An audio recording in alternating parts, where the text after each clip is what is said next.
Imagine you're driving down the road and a car passes by that instantly makes you turn your head. That's exactly the vibe Nissan is going for with the upcoming 2026 Rogue, and honestly, they might have nailed it. Today, we're taking a first look at everything we know so far, from the fresh design to the hybrid powertrain, the new interior touches, and of course, how it stacks up against the older Rogue models we're used to. So let's start with the thing everybody notices first, the look.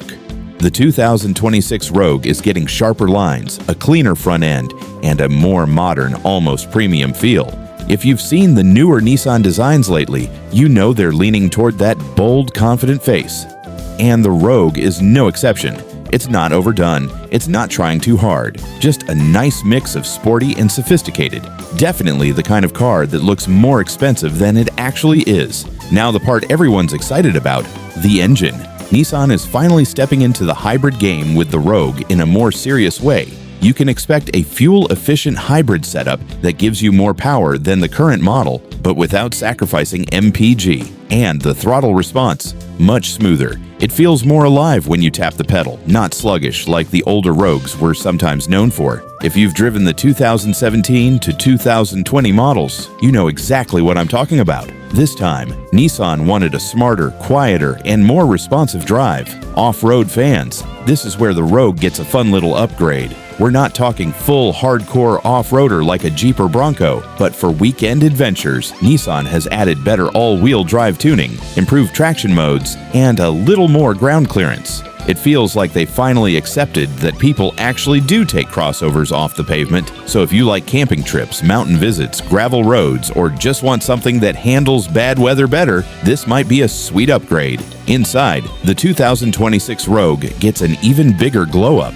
The cabin already had a nice layout, but this time Nissan focused on making it feel more premium, softer materials, better stitching, and a clean dashboard design that doesn't feel cluttered. The infotainment screen is larger, brighter, and way faster. And yes, wireless Apple CarPlay and Android Auto are basically guaranteed at this point. One thing I love is the new ambient lighting.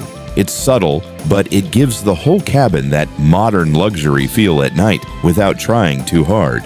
The seats, oh man, the zero-gravity seats are still here, and now they're even more comfortable.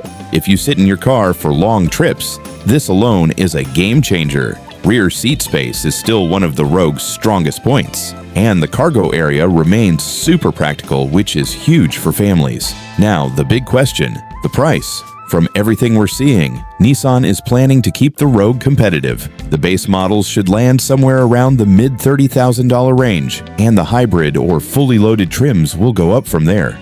Nothing crazy. Nissan knows their audience. They're not trying to turn the Rogue into a luxury SUV, just a really solid bang-for-the-buck crossover. Compared to older models, this is easily the most advanced Rogue yet. It's more efficient than the 2018 model, more stylish than the 2020 refresh, and definitely more high-tech than the current generation Nissan. Listen to complaints about the older CVT feel, interior materials, and outdated tech.